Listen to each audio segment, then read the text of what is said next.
We were drinking that day. Things got out of control, and once my head cleared, I realised what I'd done. The rest is, I guess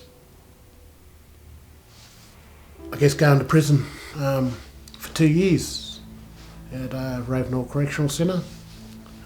Yeah.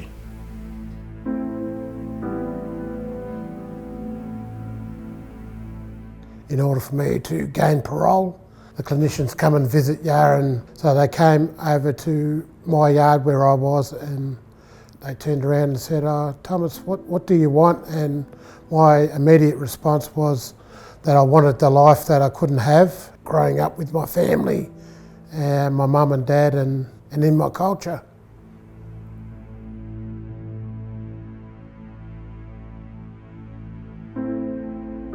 I actually don't have any memories being taken away. I think I was 4 years old. My father died when I was 2 years old, so I didn't really know him. So that left mum with 7 kids to look after, me being the youngest. I'm thinking is because of the trauma that happened at that time has probably erased all those kind of memories. Me and my older siblings, we were all taken away and separated from each other. So there was me and my other brother, who was a year older than me. We were together, and I don't know what happened to the older siblings, where they went or where they were. And I guess it was, late 70s. I answered the phone, and apparently it was people from Lake Tyers ringing up to tell us that my brother had passed away. But I didn't really sort of understand it because, being still young and and that connection lost, and we found out how he'd passed away. He'd took his own life by hanging himself from one of the trees at Lake Tyers. And I kind of think now that maybe he'd done that because he was struggling with what happened to us. And, an incident happened with my mum. My brother Alan was home at the time, and foster people were away working. And we seen this car pull up, and we thought, this is a strange car because it was a black car with white roof. And we're thinking, who are these? I don't know, in my head I was thinking, who are these black people? Which is kind of weird, me saying that. But having lived all my life with white people, that's the way you think. You don't see yourself as black. I was always seeing myself as a white person. But I knew I had dark skin, and I knew I was different. But up here is, you think different. So me and my brother, as soon as we've seen him walking in the driveway, we've locked every door, made sure we've locked every window, pulled every blind down, and we've just gone quiet because we didn't know who Mum was. We didn't know it was our mother or our stepfather or our cousin. We heard a voice saying, "It's your mum." We still didn't say anything or open the door or anything. We just kept quiet, and I think in the end they got sick of it and took off. And I kind of regretted what I did with Mum, not opening that door that day, because I guess sort of early 80s she passed away in that car crash, and I thought, what if I had opened the door to her? But Then my older sister passed away from cancer. And my second older sister was hit by a car over in Queanbeyan. With her, we had to actually turn the life support machine off, which I was the one who had to go to tell the doctor to turn the life support off because she was never going to recover from that. And another brother, Alan, he was found hanging from a tree in one of the parks in Adelaide by his own jeans. The trauma just keeps going on and on and on, and it never ends.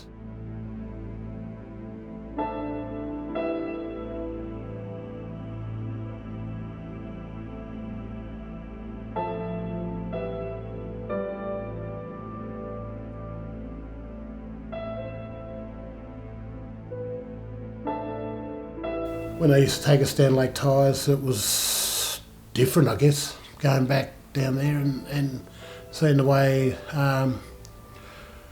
family were living was, I guess it's I guess the word I'm thinking is culture shock. Yeah, we weren't used to that way of living. We were used to the white way of living. Yeah, I know there was a lot of drinking going on with, extended family, and my mum. I guess as you grow older, you sort of understand why she was doing that, because she, lost her 7 kids and, and still hadn't had her 2 youngest ones back with her, and now I sort of understand why she drank, and because of that trauma. You don't think of her having that trauma. You're only thinking of yourself, but now I do understand why she drank a lot, because she was suffering trauma too. If his parents had been given better supports in the community, then this wouldn't have happened. And the cycle's never going to be broken until we wake up and stop stealing kids. It's still happening. It's still happening. So it needs to stop. Governments have to stop assuming that they have all the answers. Let us decide how we heal best. Through the years, I've done some self-harming to myself. I was using alcohol. I guess it was sort of a self-medication to deal with everything that that happened in my life. Trying to cope, the best way I could. Society has created the disability in Thomas's example and so many other people. It's trauma that's been created by being stolen generation. And then what happens when they don't give enough treatment or supports for people who have been traumatised quite often is that they will self-medicate, and then a crime is committed and they are incarcerated. So they are in effect being punished for disability that's been created.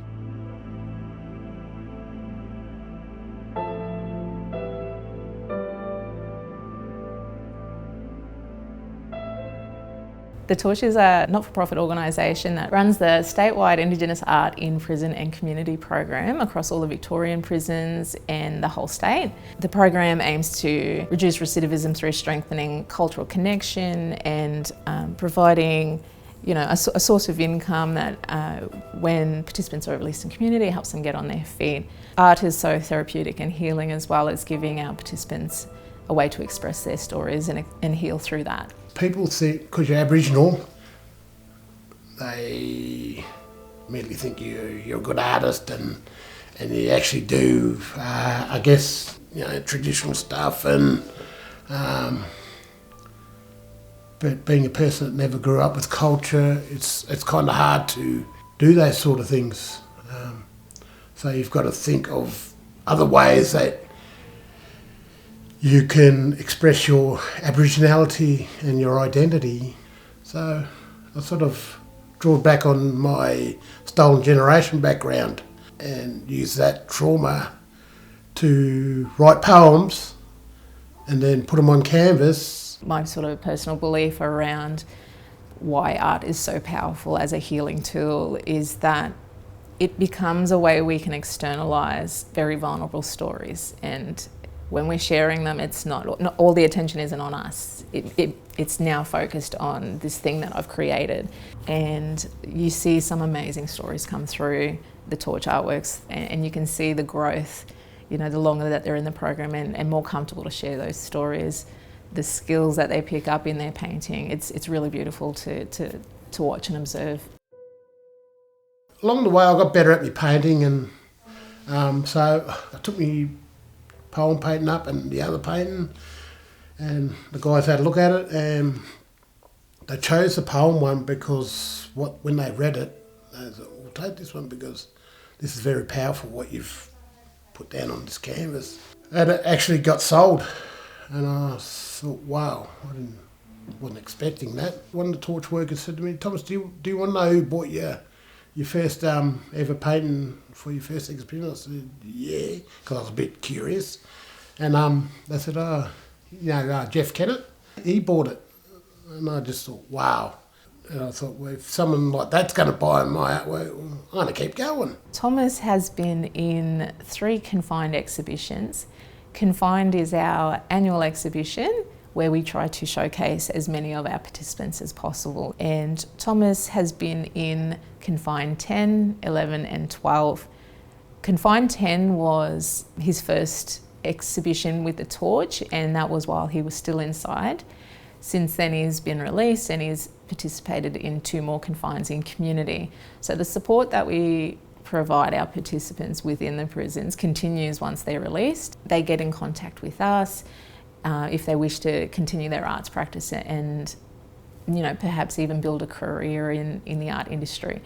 It's changed me in so many ways. I'm more creative without them, and shown me a different outlet to express my feelings and emotions. Yeah, I couldn't really thank them enough, really. Yeah. That's what I want for all our participants, and I want for Thomas is, you know, it's strengthening that cultural connection, but it's feeling strong too. It's feeling whole in yourself and having, you know, this way to express yourself and your culture and who your mob is, all those wonderful things.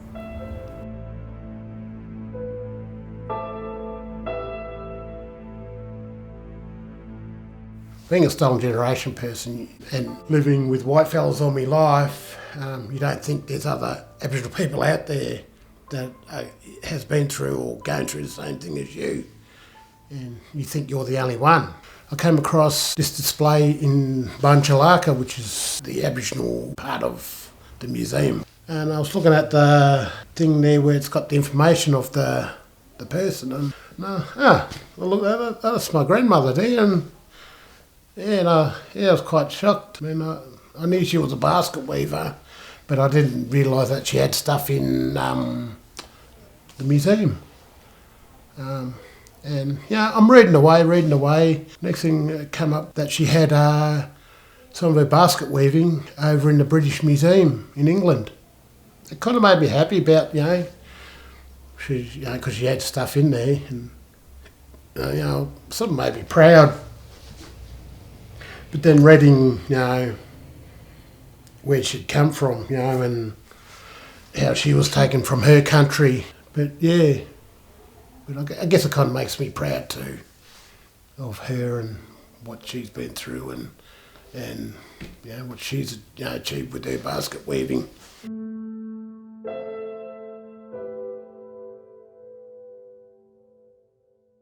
Upon my release from my paroles, the Aboriginal workers come and see you before you get out, for they release you, and they have a bit of a yarn with you, and I thought, after all these years, I found what my passion is now, is trying to be a mentor or wanting to go back into prison in a good way, talking to these young guys. A lot of them young boys didn't know where they were from or who their mob were, and I thought, no, this is just terrible. And it goes back to that generation stuff, their parents were suffering from what they were going through, and you kind of understand why they end up in prison, because that confusion of knowing who you are, your identity, and I found my passion of what I want to do, but it's taken me a damn long time to find that.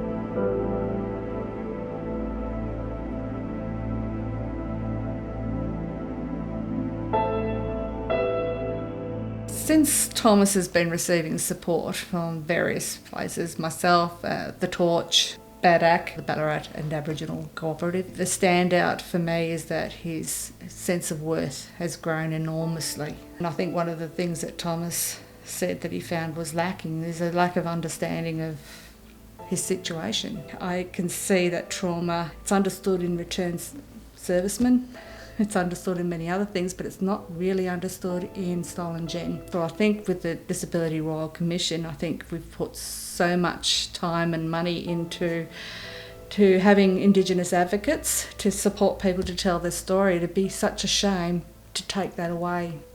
I guess some people just don't get about stolen generation. They think you'll just get over it. I have had this said to me, it's in the past, leave it in the past. And that makes me very angry. And I think, well, if that happened to your kids or someone in your family, how would you feel? So if I can get my story across and try and get people to understand, it's something you can't forget and will never forget. I want to use my past to make things better for me in the future. If I can educate people in regards to understanding about the stolen generation and tell my story, it not only helps me heal a bit more each day, it's helping other people understand. Yeah.